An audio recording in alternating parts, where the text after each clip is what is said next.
Abeleen finally manages to say. Sometimes I get the impression that there's not much to do in the city than gossip about other people's lives. Isn't it? Said Semiramis.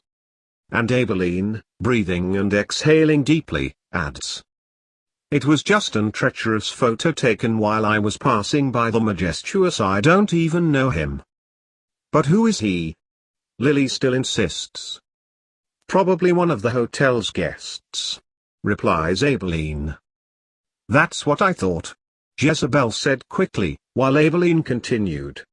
I don't regulate who enters and leaves the majestuous, it's none of my business.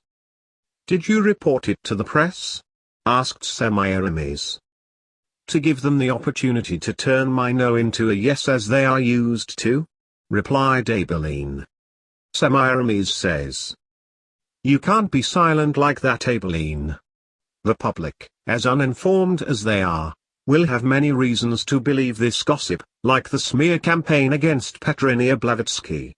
It almost ended her marriage to Enes Spicent. And it's because of this sort of thing that our association is on a relentless crusade to raise the city's standards. Have you already had a good walk around the area? The city is filthy. It is true. For example, do you know what's in that aisle? Lily asked, being ignored by her friend, who continued. And I'm not talking about those papers and newspapers crumpled on the sidewalks, those strange symbols on the walls, or those annoying sheep. Look.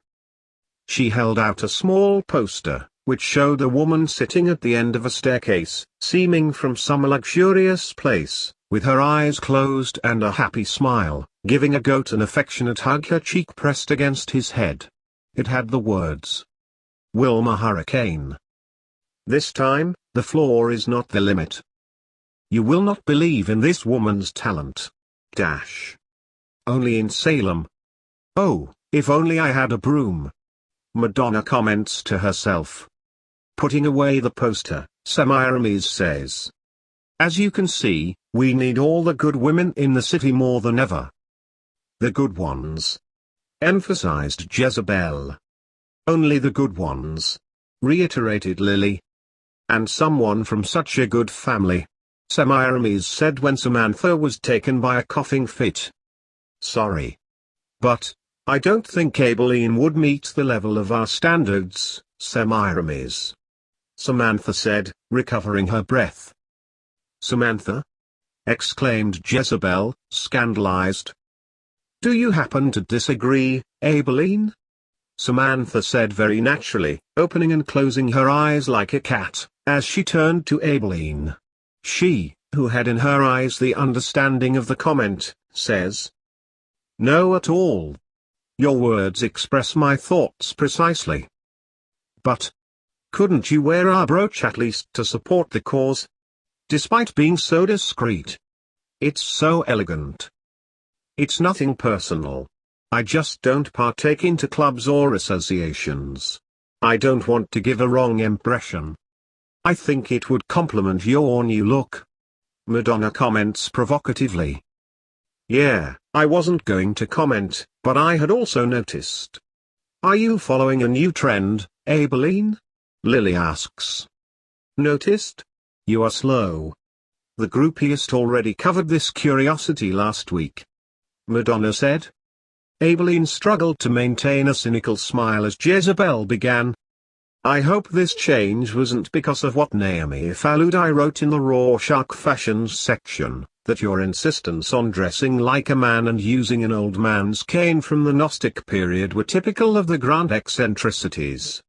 If it was me, I would sue them immediately. I've only read it because there was a picture of Christine Monroe stunning at a reception with a diamond ring that almost made me stop breathing.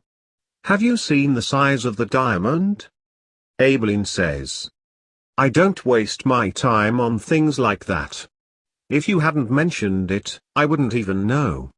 Anyway, I have more important things to worry about, so to waste time on people who judge others by their looks or their possessions. That's what I always say, Abeleen. There are people who don't seem to notice what's right in front of their noses.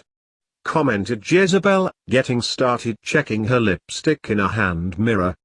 Then, noticing something around the corner, made a clack sound with the sudden closing of her mirror.